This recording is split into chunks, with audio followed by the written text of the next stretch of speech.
And boom, according to that, I am live. My name is Hiko Simon. I haven't been streaming for a while, so I wanted to do a stream and explain a bit. Honestly, it's just been the last couple of weeks. Last week, the work that I've been doing in the US, it involved a whole bunch of meetings and so on, which involved a bunch of people coming from all around the world who, the weekend before last and this last weekend, I've been taking around everywhere.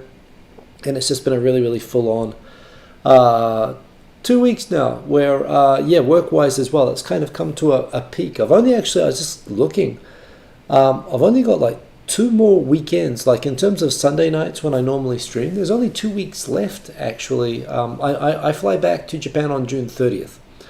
And so I'll be back in Japan, I suppose. So I think that's a Friday. So, and because of the dateline and going forward, I guess I'll be landing on possibly very late Saturday or Sunday, but I should be able to stream on July, what will it be? July 2nd or whatever that Sunday is. But that's only like 3 weekends from now. So, now it's rushing up. It's not very far from being back in Japan.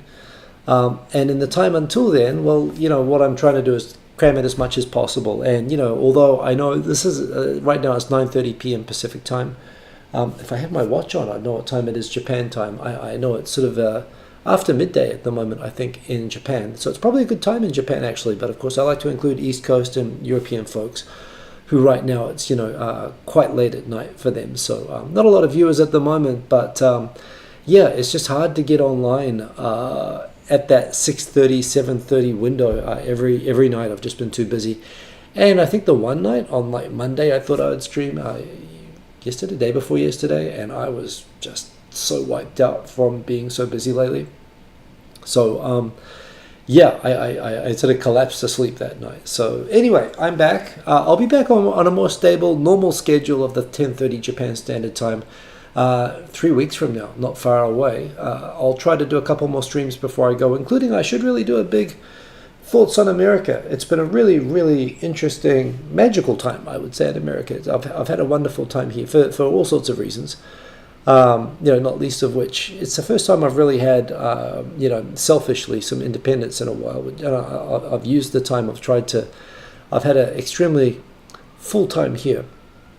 In mostly really great ways, but all sorts of stuff going on, and it's I've had a really great impression both of America and specifically of the Pacific Northwest, where I've spent all my time until now, except for a weekend in Canada, which I guess still counts as Pacific Northwest. But I haven't done a stream for a while, and I thought I'd go through, and right now, given that Flipboard isn't working with Twitter anymore, I'm thinking we'll just go straight to Elon land, and I might just go through my Twitter itself in terms of talking points. But more important than that, I do want to shout out Los Angeles Meetup this weekend. That's really why I wanted to get a stream done. I am traveling to Los Angeles for the first time in my entire life, which is bonkers to me in all sorts of ways, that I've never been to LA. However, that said, I have learned that LA is very big. I will be hanging out in Huntington Beach. Specifically, I sort of reached out and made contact with Kurt Bell. Just seems like an interesting guy. I've always thought it'd be cool to hang out with. And he's down there, and I thought it'd be cool to hang out down there and hang out on the beach and so on. I am planning to go surfing when I'm there, although I've had something come up. I've got to go and get a minor surgery thing done just before I go, which means I can't go in the water for 1 or 2 days, but hopefully I'll get in the water before I leave anyway. Surfing in LA is sort of a life dream, so I'm not going to let that deter me. But I will have a few days down there, and rather than trying to see all of Los Angeles, and I'm not a Disney person or anything like that, I am thinking more or less of just, I would like to see Santa Monica and Venice Beach and so on, either when I arrive, which will be like first thing Friday morning, or on the way out and late on Monday evening. So I'll try to make it as close to 4 full days as possible there. But I am thinking I want to do a meetup. There are lots of people who over the years I know are in Los Angeles who have expressed interest in doing a meetup if I ever get down there, and I'm going to be down there. So if you're in Los Angeles, I'll be probably sorting out and broadcasting on my normal channels. I mean, I use Mastodon. I don't really get much interaction there, but I will post on there as well. But it'll primarily be Twitter. And the best way to get in touch with me is to DM me on Twitter. If you don't like Twitter, I will also message on Facebook and Mastodon. But those will be the channels I'll use. I'll get down there and scope out the place a bit and try to figure out where would be a good place for a meetup. I'll try to find generally a big sort of bar restaurant. I know Huntington Beach is, not like middle of LA. So depending on where you are in LA, it might be a bit of a trip to get down there. But thinking Saturday night. So what is Saturday night? In terms of calendar, that would be the 17th. So Saturday night, 6 p.m.-ish. Can even do later. I think it'll be super cash. But yeah, just a restaurant, some drinks. I'll try to make it so that people can decide how much they want to hang out and whatever. But it's always really nice to meet people in person, and that's the main reason I wanted to get this out. It'd be really cool if you can hang out with me, keep me company. One thing I do like about this channel, about this hobby, is I've got a good solid base of subscribers like everywhere. I seem to be able to do meetups anywhere in the world and always get people to show up, but at the same time, it's always low key, it's always casual, it's always on the level that I can actually have proper conversations with people. If I had the charisma of Chris Broad, my life would be unmanageable. Even Victor, I think, Victor would manage to have proper conversations even with larger groups of people. But you'd be logistics involved in a meetup. For me, all I really need to be able to do is find a table, a place with a table that seats probably with tables of up to 10 people generally would be the maximum that I would imagine. Most cases, like half a dozen people, which to me is like perfect for a meetup. So anyway, that's the plan with Los Angeles.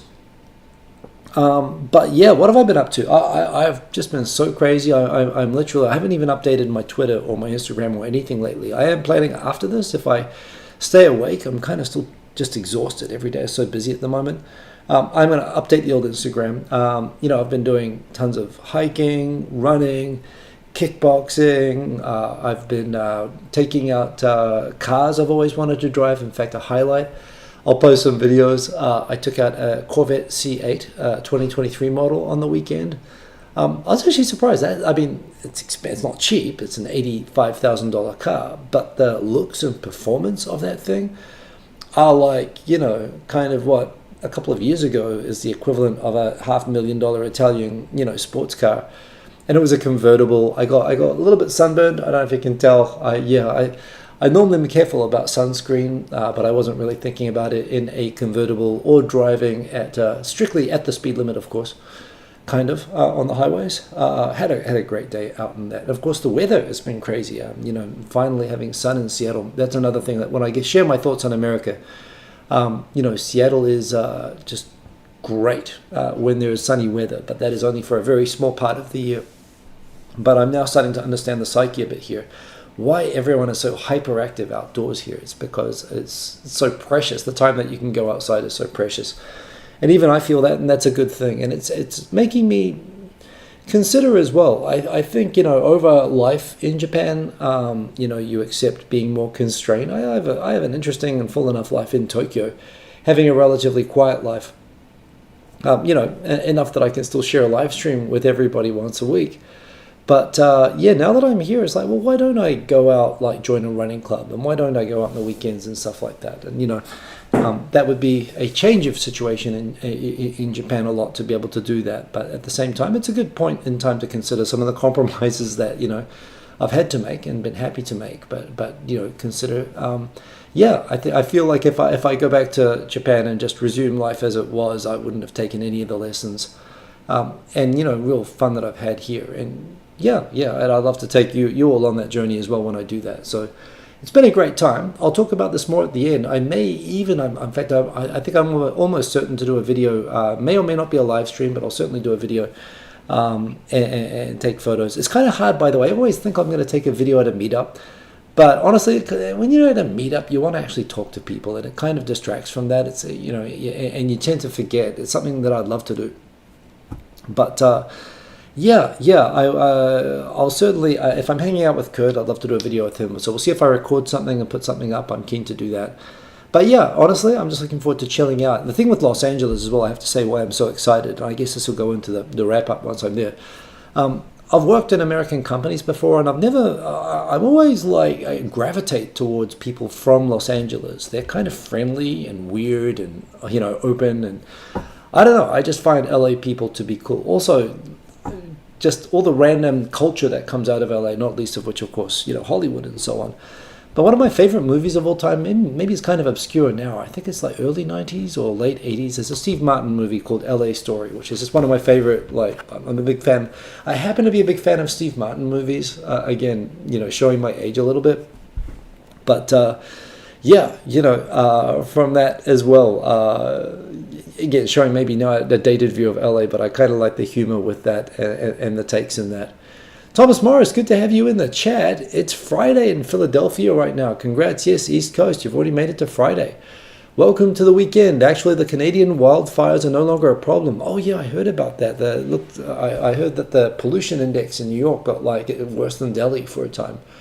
So very glad to hear that you're out of that. That's another problem that comes up here in July, I believe, in this part of the world, that the wildfires in the mountains here are serious, and they affect California as well. Fortunately, not a problem yet, but yeah, never heard of that on the East Coast. So yeah, hope you've been able to avoid it, and I guess that would be a reason to mask up. But good to see you, Thomas Morris. The one thing I have in mind for maybe a big trip before I go, if I can do it, and I don't really know how to do it and to make it work, but I've always wanted to see a rocket take off, like a SpaceX or, and there's a few launches happening right now in different parts of America. The problem is that the schedule varies, and some of them don't get announced to the last minute and they get scrubbed easier. But for that, from what I can tell, I'd have to go down to the Kennedy Space Center in Orlando or Cape Canaveral. And it'd be a bit of a roll of the dice. I'd really have to stay for a couple of days. And it would be from Seattle. That's a 5.5-hour flight.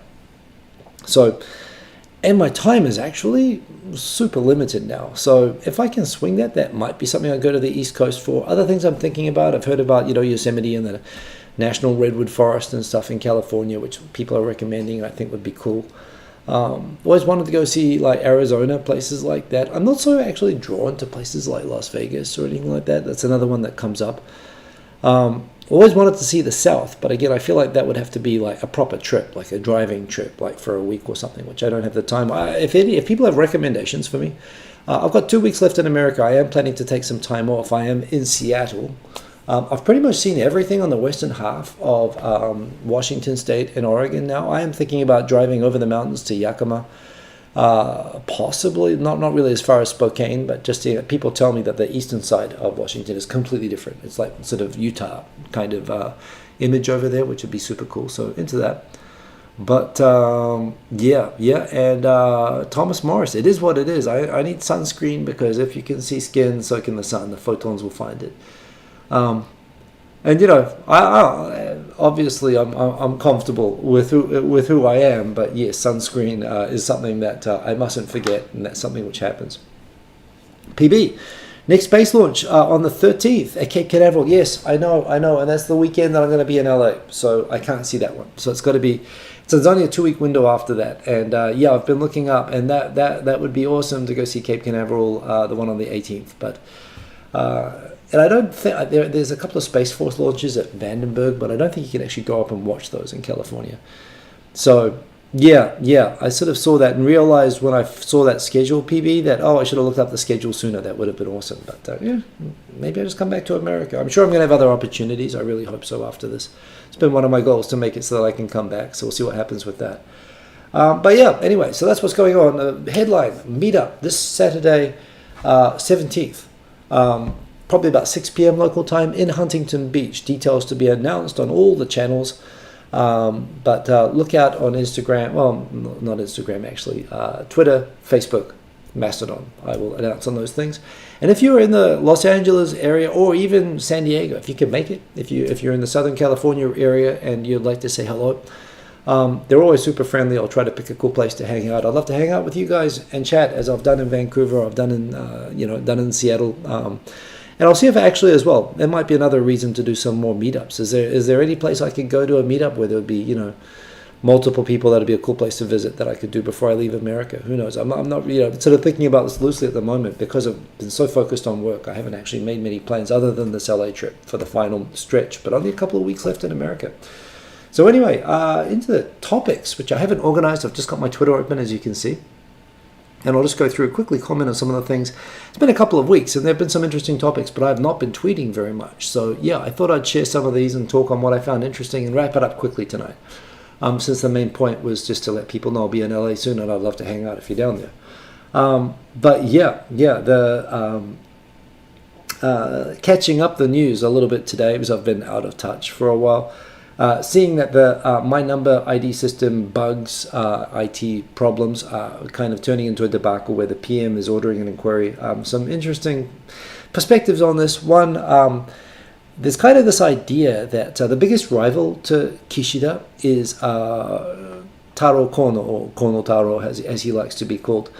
Kind of a charismatic, and he's had this knack for being given jobs that people are typically given as kind of a poison chalice, jobs which you're supposed to screw up, which nobody can do right, as a way to kill your political career. And he's done administrative reform. He was sent to the press office of the LDP, and every single job he's kind of like turned into a platform for showing actually how competent he is. And so after being given, actually succeeding where it looked like he was being sent to fail sometimes, the Prime Minister decided to make him in charge of the My Number, the Social Security number rollout in Japan, which, given the history of Japan and IT projects, both in government and even in the private sector in cases like Mizuho, it seemed sort of inevitable that this was another one which was doomed to fail. But if anyone could miraculously make it work, it would be Kono Taro. Unfortunately for Kono Taro, the inevitable has happened, that creating a unified social security number to be implemented by every local government in Japan separately, with the various resident registries, as well as by every bank, as well as to replace the health insurance system and to be rolled out to all citizens in Japan all at once in short notice. Inevitably, the inevitable happened. We've heard the cases. Convenience stores, when you would go in and use your My Number card to get your resident certification and so on printed out at the convenience store, people were getting printouts of random strangers.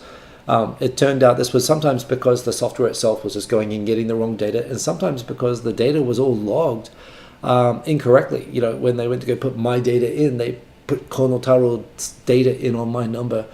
To begin with. So the system was both incorrectly architected and in some cases just onboarded wrong, and the wheels have been falling off more and more. And my comment on this tweet was that this really reminds me the big headline IT disasters in Japan from recent years are the pension system and Mizuho Bank. Mizuho Bank is just like a 20-year dumpster fire in terms of it originates from when Mizuho Bank was formed from these sort of failed Japanese mega banks that were forced to merge by the government, and the internal constituent banks were at war with each other, including the IT departments, none wanting to concede, we should transition over and use your system. And actually amounted to things like deliberate sabotage by internal IT teams of other teams, and the fact that their ATMs break down still regularly, and still, if you have a Mizuho Bank card, that you can't use like half of the ATMs and stuff.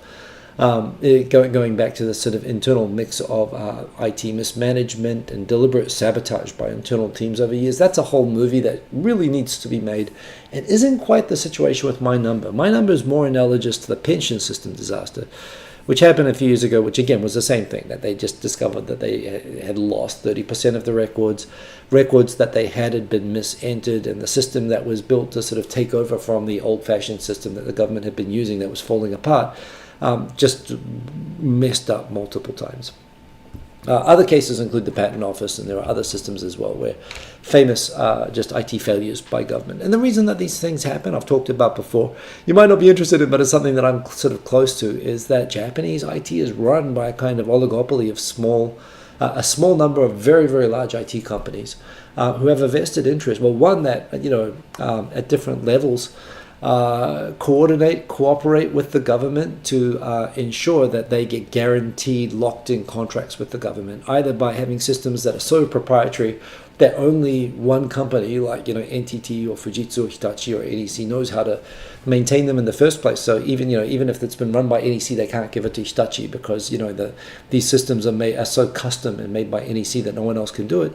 And by a certain degree, honestly, of coordination and cooperation, which basically, when companies know that they're going to get the work, they've got no incentive to innovate, which is why Japanese government IT is all universally running on 1970s mainframe systems and hasn't progressed. There's been no, when they're already number one, why try harder? It's been the philosophy. And now that they have to use modern IT, these large Japanese conglomerates are not able to do it. They don't actually, they've gotten lazy and rusty, and it's from a lack of competition in government IT.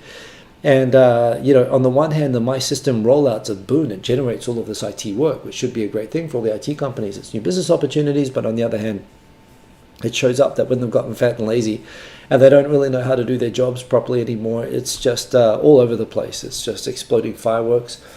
And now Prime Minister Kishida is announcing an investigation, a review into the system, which ostensibly, paints Kono Taro with a tar as the accountable, with a tar brush, as a way to finally sabotage his biggest rival. Frankly, with an impossible task. I don't think that Kono Taro is doing a bad job, or that this could have been avoided under any other circumstance. The review is called for, by the way. Hopefully it doesn't. Well, I mean, this is the sort of role that you'd want to resign from, to get away from. But it's not really Kono style. So it's going to be interesting to see if there's political fallout from this. But the fact that these disasters are happening is kind of inevitable, and it shows up, frankly, the bigger the changes that need to happen in terms of public sector IT in Japan, which I've been close to for a while, not in my current role, but in my previous jobs, and so on. And yeah, I could see this whole thing. So interesting. Anyway. I know that's more my own personal interest, but great to see more people rocking into the comments, especially given the unorthodox time that I'm currently doing it. So who else we got in here? We got Squeezy Squirrel. Good to see you, Squeezy Squirrel. You're my trusty news. I'm glad to be your trusty news, Squeezy Squirrel. And I also a Skeezy Squirrel. Pardon me, Skeezy Squirrel. I love the handle name. Good to have you in here. Sachifu, good to see you. If I'd been in LA last weekend, you'd have gone, but you don't have the dollars to do it this weekend. Sorry to hear that, Sachifu. And no problem, and no pressure at all. I'm sort of diving in myself. So another time I'll be back again. I'm not mocking fax machines. No one does that. Kustos, the Japanese news has not been good. Listen, how many mercs are they sending to Ukraine? Japan is not sending any mercs. It's actually illegal for Japanese citizens who go and fight as mercenaries or as volunteers even for foreign militaries. I don't know exactly what the law is, but they're subject to arrest in Japan for that. And the Ministry of Foreign Affairs loudly reminds people of that whenever these things break out. So when you hear about these Japanese who sometimes pop up in foreign volunteer regiments, for the Ukraine army or for other militaries, they face jail time coming back to Japan. But there's kind of a long history, centuries long history actually. Old samurais that lost their masters and whatever and sort of faced exile from Japan would typically go and be mercenaries in Asia. In fact, I believe in Thailand there's a long tradition of Japanese mercenaries sort of acting as guards to nobility and so on down there, and they were sort of famous all over Asia, as well as Japanese who took up being pirates and stuff. So there is kind of a historical tradition, but within Japan it's frowned upon, and a bit like the old 15th century version of being an overseas samurai mercenary. If you want to go be a mercenary anywhere, even if it's for a good cause, even if it's for a cause that the Japanese government supports, you're not allowed back in. Could have gone to a rave together. You know what? I used to DJ rave music and happy hardcore and stuff. I would have gone.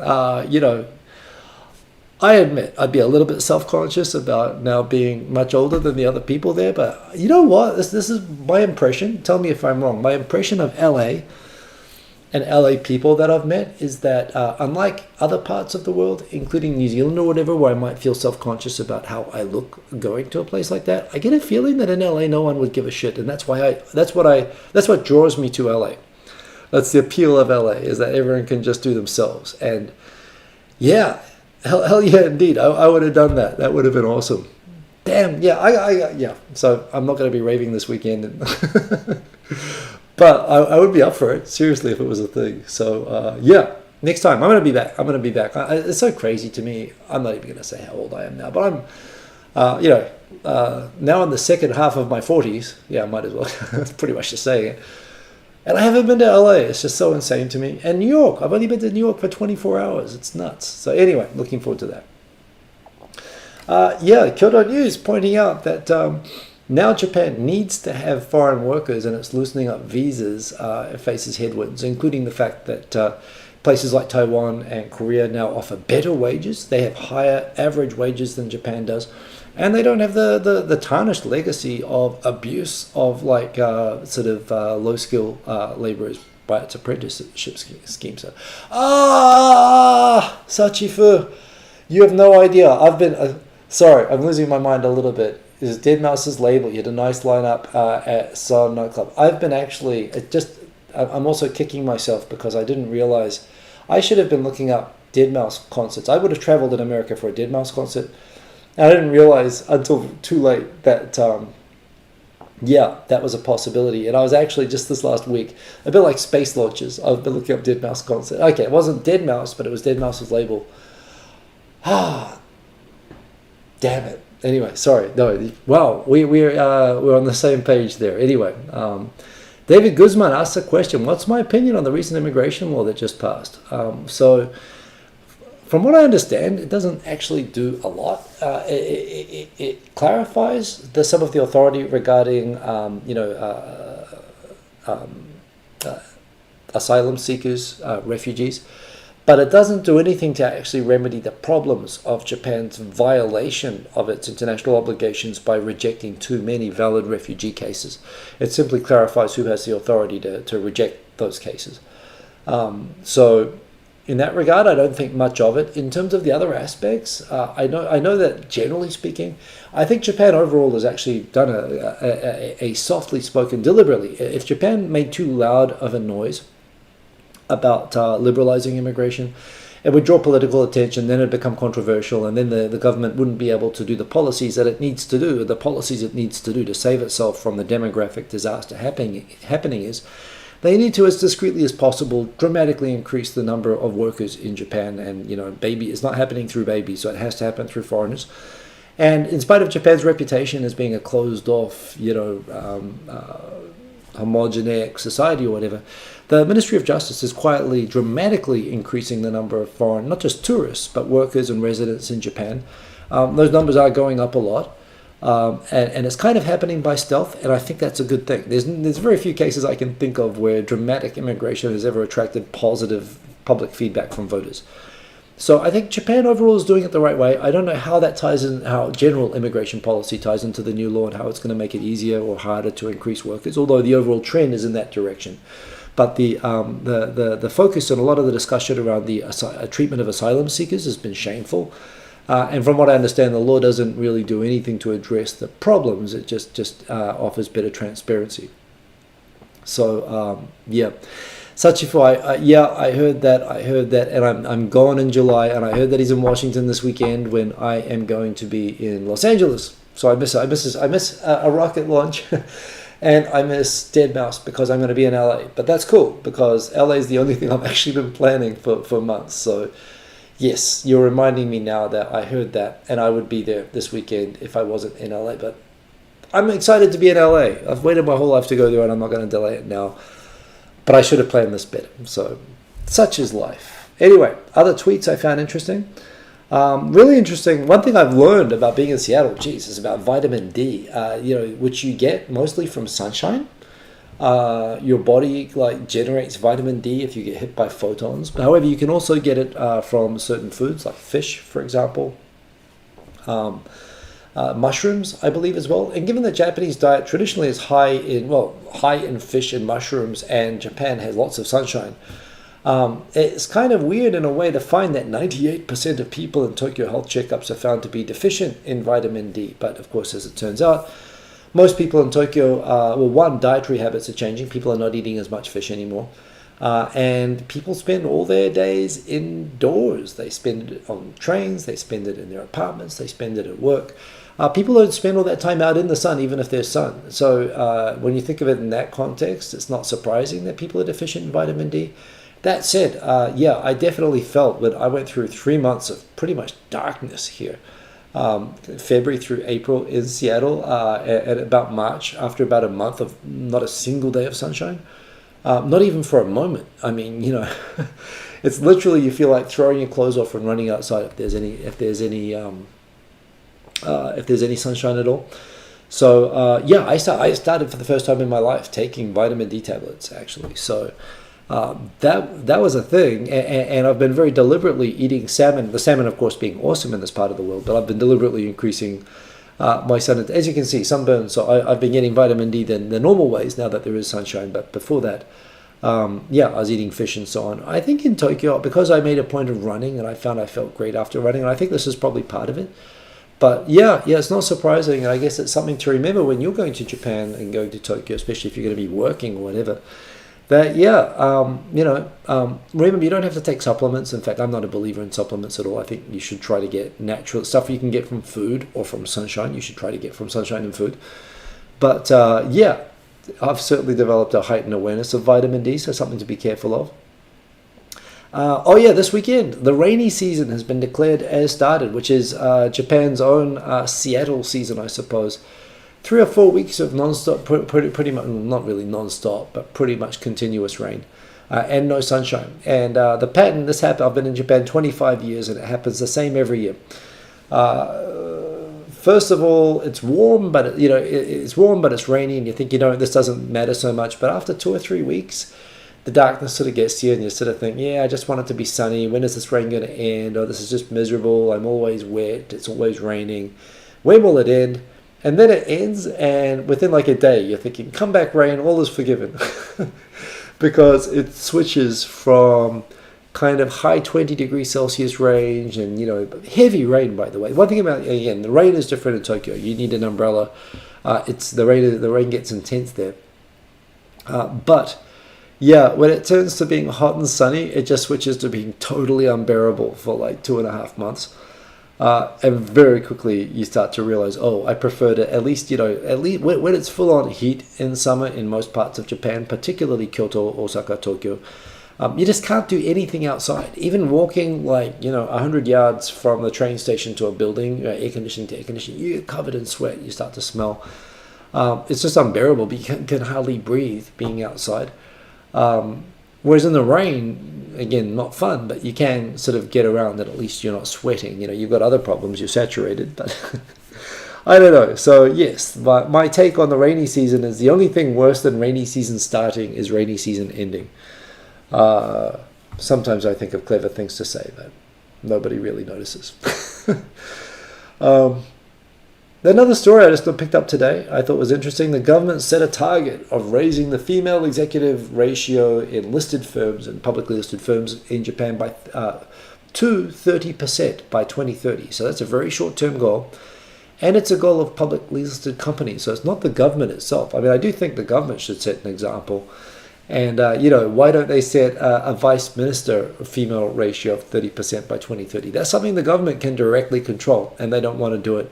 And if you want to know why, look up Yes Minister, Women in the Civil Service. There's a fantastic skit I've probably shared before on how everybody supports equality of women in senior positions in the civil service in principle, except for all the specific circumstances that don't make it appropriate in specific cases, which is all the cases. There's a great Yes Minister skit. I mean, Yes Minister was made for Japan. If you want to understand Japan, you should watch 1970s British comedy show about the British bureaucracy, and it applies to Japan, and it's one of the most brilliant TV shows ever. You can find clips of it on YouTube, and they're clever and hilarious. You just don't get humor like that anymore, and the way that they describe targets for equality in the 70s, it really feels like the 2020s in Japan still. And hell, Britain probably hasn't changed that much either, although it's changed a little bit. I scoff at targets like this, given how these sort of, platitudes have been shared for so long now and no progress has been made because it's always been someone else's goal to achieve and fail at. This sounds like it's just, window dressing and platitudes. But that said, I have dismissed other targets that Japan has set for things like from renewable energy to tourist numbers, to other things where, when Japan sets its mind to it and it moves in a coordinated way like the Keidanren, which will undoubtedly drive this, can do, they surprise me sometimes when they achieve these voluntary vague targets. They do it sometimes, and even coming close to it instead of achieving it is good. The thing about this target that makes it hard, that I've talked about here before, is that it's not just achieving the target. It's the fact that you have to have women. You have to have women who have come up both with the expectation of becoming leaders in the company, as well as, being prepared and trained for that. Because again, you don't want to rapidly promote someone who neither wants the role nor is prepared to take it, and then be a hugely public failure. And this is something that has happened in politics, where people have been rushed into positions that they're not prepared for in order to, it would appear sometimes, in order to be appearing to promote, to meet a target. What you really need to do is, it's kind of a generational problem, that you need to make sure that all the way through a company, at all levels of the company, there should be that equality, so that you have that same pool of candidates to choose from that can be successful and make it work. And so at a lot of Japanese companies, the problem is they don't have that foundational groundwork that you need to do of equality throughout the company, to be able to ensure that you've got to have even the candidates, which you desperately need to achieve a ratio like that. But that said, having that target there, that's the whole idea. It forces the topic, and why not look for? But this is the point as well. Saying that these are listed, that this is a women executive in listed companies, when really, again, the Yes Minister episode talked about, if the government wanted to raise the number of bureaucrats, women in senior positions from bureaucrats, you'd hire from women who are successful in the private sector, because that's where they're allowed to flourish, not in the government. In Japan, they're not even allowed to flourish in the private sector. So where do you get them from? They don't, the problem is that, it's hard to find people already in those positions. They have to be prepared for that. But yeah, companies should be doing that. They should have been doing that for a long time already. So it's a worthwhile goal, and I hope that it can happen. So yeah, just other cool stuff. They found phosphorus in water geyser emissions from Enceladus around Saturn, which is just cool, because that's an organic chemical, again, associated typically as a byproduct of organic processes. But people got super excited when they found it around Mercury, which I really think I'd be all for having a cloud city like Bespin, like Star Wars, on Mercury. That'd be so much better than Mars. You've got basically at 100 kilometers altitude, you've got similar air pressure to Earth. You wouldn't need a pressure suit. You've got similar temperatures above the clouds to Earth. Again, 100 kilometers up, but you've got same temperatures. You wouldn't need temperature control. You wouldn't need pressure suits. You'd be, you'd basically be Lando Calrissian, as I've always wanted to be my whole life.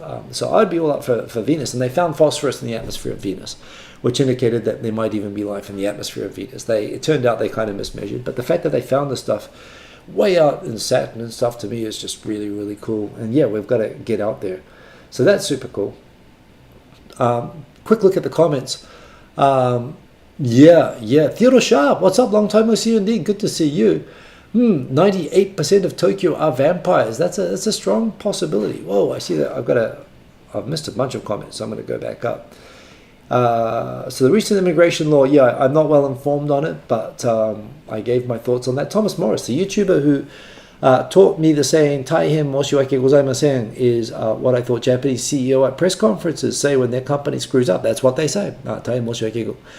Typically they'll say "moshiwake gozaimasen." That's right. That's the polite way of doing it. And then they'll dogeza. They'll kneel on the floor and prostrate themselves, bowing with their heads on the floor, saying that that's when they're begging for forgiveness. That's absolutely right. Sachifu saying maybe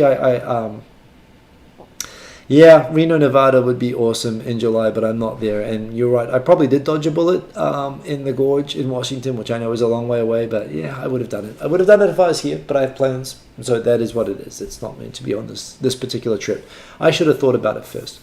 But awesome to see you, Theodore Shah. And who else is in here? Oscar the Grouch rocks. Very nice. I see what you did there. Thomas Morris, very good. But yeah, boom. And so yeah, back into the comments. Toyota, which has been only released one electric car so far, and its wheels fell off, so that didn't really go very well. They are promising that they will be releasing EVs properly starting in 2025, and they will have 600-mile range. Which, remembering that the best Teslas and so on at the moment have 300-mile range. Toyota, again, it's a bit like the women exec ratios. Japan can be a fast follower. When they get organized and they decide to follow and they set their mind on something, they are good at these things. And I've got a lot of faith in Toyota as a company and their ability to do this, not least because of which, as I've said before, Toyota has like the most battery patents of any company in the whole world, of any sort, not just car companies. And they've got these solid-state battery patents that have been hard to commercialize, but if they get them right, they're more dense and more safe than the lithium batteries that are being used in cars right now. And so there is still an opportunity there for Toyota to leapfrog everybody and suddenly be as well known for being good at making EVs as making regular cars. So we'll see. I want Toyota to succeed. I mean, I want everyone to succeed at this. I've been driving EVs when I've been here. I've now driven the Tesla Model, Model 3, the Model X, the Model Y. I've not driven the Model S, although I've sat in a Model S. The acceleration, it's fun to drive. It is a different sensation. I must say, though, the Corvette C8 that I drove on the weekend did not have it almost had the acceleration of the Tesla, but, the Tesla sort of levels out. Tesla's thrilling for the first 3 or 4 seconds. Maybe even 4 or 5 seconds, but it's basically just a straight line, go fast sort of car. It's kind of violent, but the Corvette, you have drama. It's loud, it's beside your head, and it accelerates still crazy fast, and it keeps going where the Tesla tops out. So I must admit, there's still something to be said for as a driving experience, driving a genuine sports car. But the fact that that EVs make grocery shopping cars as exciting and fast as a Corvette, there's something to be said for that, which is why I am definitely still in favor of seeing EVs increase. And I've been a big fan of driving them around, but of course charging infrastructure is the thing. And I've been to remote parts of Washington State where it was hard to find chargers. And those are places where having 600-mile range would have made those road trips a lot more comfortable. In fact, almost to the point that I'd only have to charge once or maybe even no times on a whole weekend trip. Now because fuel cars here also show fuel range, and you can see that a lot of fuel cars typically have a range of around 350 miles. So again, even from a fuel perspective, the thing is with fuel cars, there are petrol stations everywhere. You can fill them up anytime. EVs, there aren't as many charging stations around. You have to be more strategic about them. If they had charging stations in every gas station, you'd have nothing to worry about, even with short-range EVs in most places, but that's not the case right now. So 600 miles range, and thinking just about Japan as well, how remote, how little charging infrastructure there is, you'd probably need that much.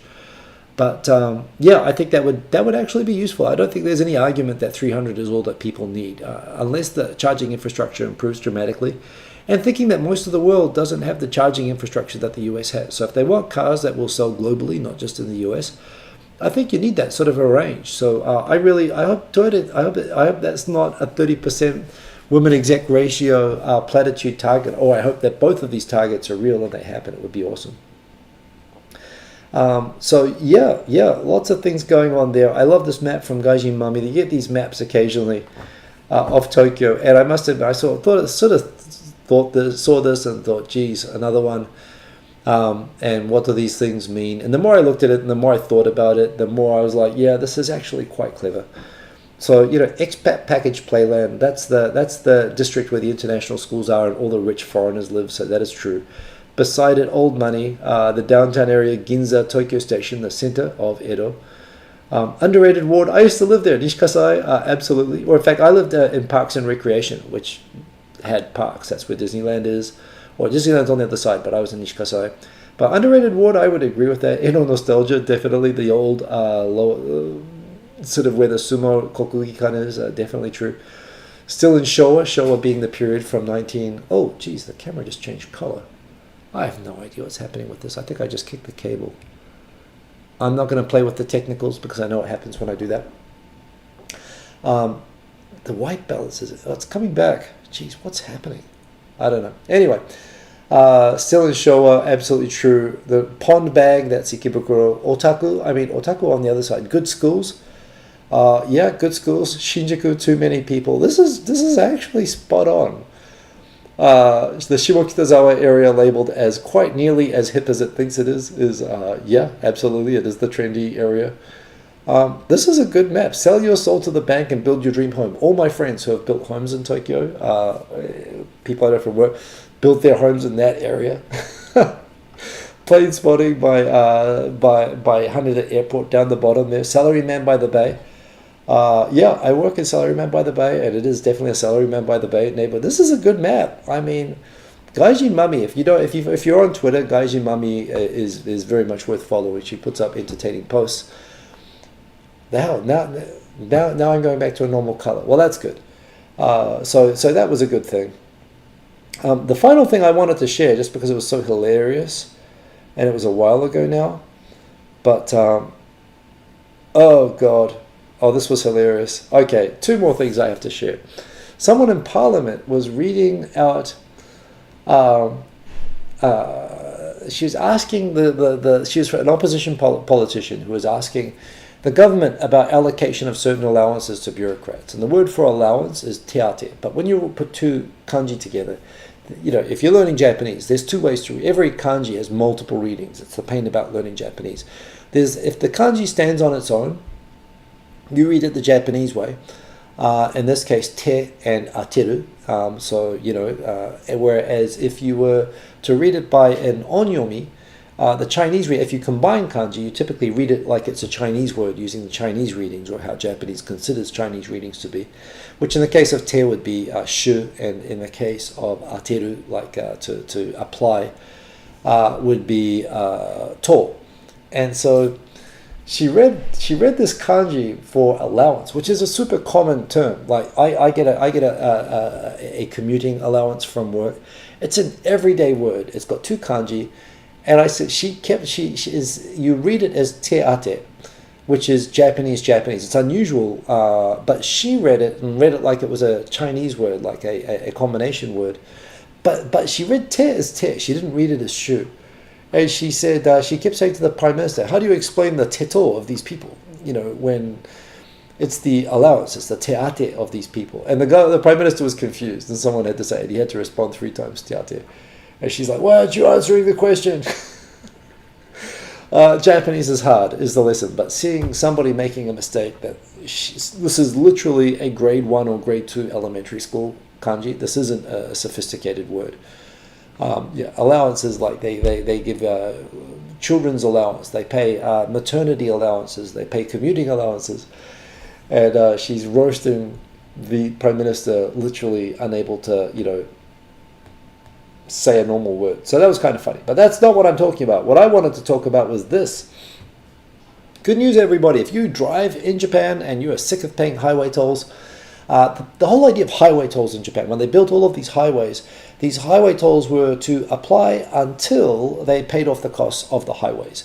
But of course, since they become a source of revenue, they've just left them in place. But the Ministry of Transport has done a review because it's been a sore spot, and to get some popularity, they've set a schedule to eliminate over time, to phase out road tolls in Japan until from a certain year there will no longer be road tolls in Japan, and all highways will be free. In principle, new highways will not be allowed to have road tolls, and current tolls will be phased out over a fixed program where this is now part of under Japanese government policy.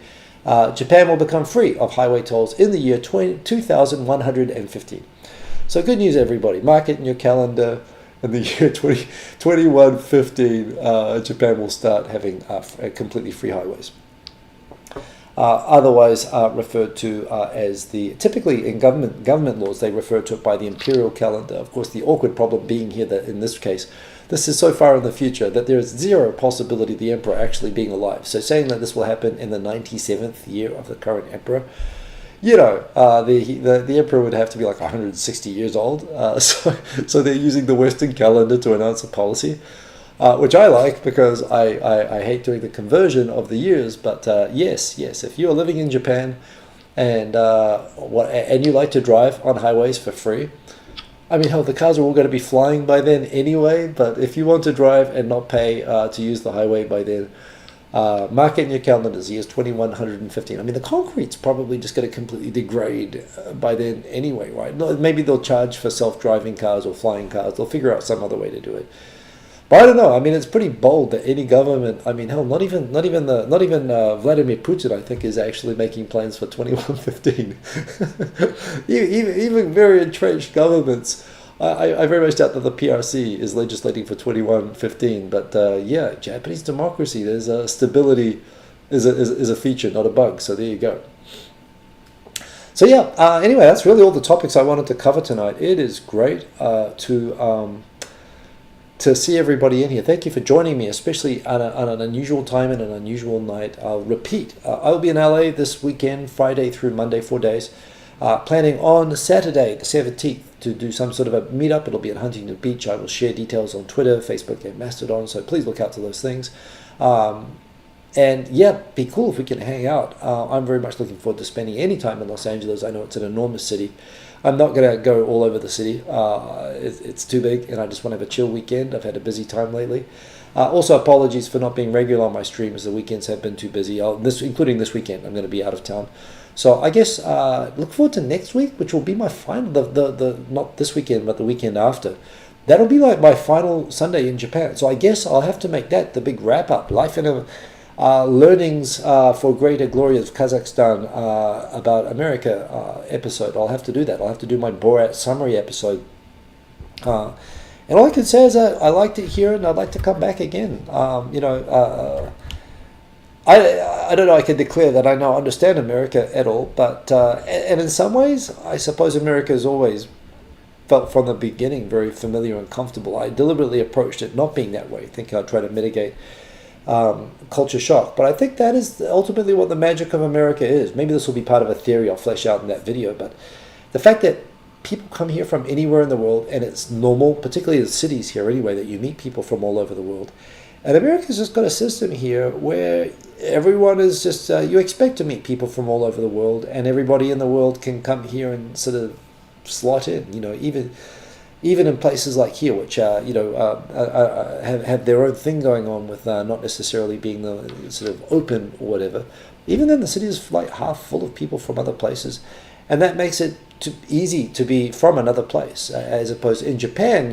Where I first went to Japan, being a foreigner anywhere was like being a celebrity, which is fun, but it gets old very fast. The fact that you can come from Lesotho to America and just blend in immediately, along with everybody else. And there's so many people you meet here from all over the world in the society, and there's anarchy, there's problems, there's messed up people, the politics is crazy, the crime is crazy, the guns are crazy, America's coming to an end. But somehow, it is, America is kind of it remains the place everyone in the world comes to, and everyone in the world can come to and immediately feel at home, or at least at home in the sense that they're as at home here as the people from here are.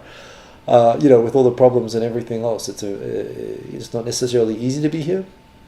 It's expensive in that, but everyone suffers through it the same. It's not. I think the fact that there's this question about whether America still is the shining tower on the hill that it always has been in the past, this sort of place that the world aspires to get into. I don't know. It's necessarily in that heightened, elevated position anymore in the world. I think people sort of recognize America isn't the perfect place, but yet it still is a place where a lot of people come to, and that makes it kind of magical.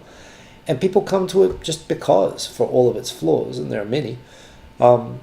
It's still the underlying principles that you can come here and do anything is still. I think the possibilities here are just so great, and I've felt that myself here. It's caused me to rethink my life and how I'm going to live back in Japan and elsewhere. So it's been a great experience, and that's what I'm going to talk about in more detail on the final show from America 2 weeks from now. Look out for a video from Los Angeles next weekend. Looking forward to that.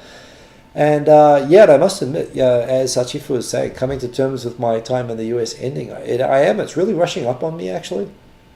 I think being here with a limited time has caused me to focus, and it's why I've been offline for the last couple of weeks, because I've been trying to do all the things, which maybe if I was living here permanently, I wouldn't be as motivated to go out and do all these things. And this is what I see with people coming to Japan. I'm inspired by people coming to Japan who often are doing 2-week trips where they've seen more of Japan in 2 weeks than I've seen in 25 years because I'm busy working and having a life in Tokyo. It's good to have it the other way around and to be here on a sort of a limited time budget, and I'm enjoying it. But that said, still got some time left, and I'm going to fill it up. And hopefully, if that means hanging out, let me know. We'd love to hang out. So thank you for keeping me company on the stream. Final look at the comments. Theodore Sharp, when am I going back to Japan? I'll be back in Japan from July. I'm flying out on June 30, so not long to go. Simon Lochanama, good to see you.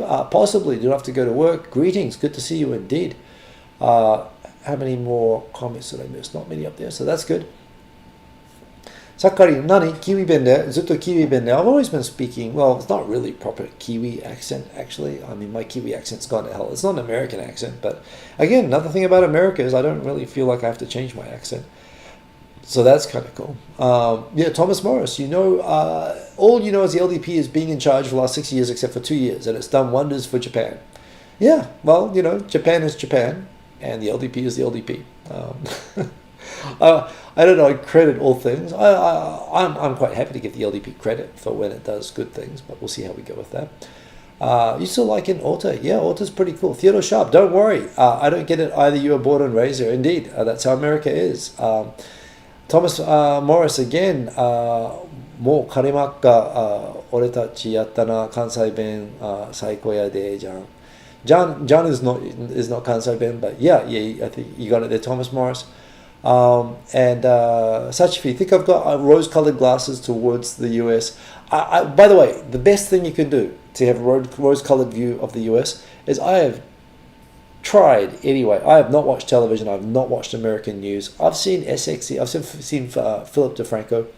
That's like the only American news that I get, and it's bleak enough. That's enough. I mean, I was kind of shocked the other day to see that Trump's back in court. I don't need to know more than that, honestly. I thought the case of the lawyers that were using ChatGPT and are in trouble was hilarious. But I think America's a huge country, and you get the impression looking at the news like someone's getting shot in every street corner, and that's not been my experience of the place. And maybe that would be my view of the place if I did it through the lens of news media. I think my experience here has been enhanced by ignoring the news.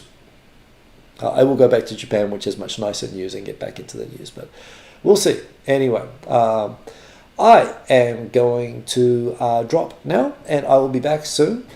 Have a good week, everybody. Do take care. Thank you for keeping me company. I do appreciate this. If you're in LA, look out on my socials, and I will post details about what we're doing this Saturday in Huntington Beach. Ping me on any of those things if you want to ensure that you get the details. I'll send it to you. Peace. Have a good week, everybody, and I'll see you again soon. Second and final stream from America. Who would have thought? Back in Japan soon. Boom. Peace. Stop streaming. In stream. Oh, over here. Boom. See you later, alligator.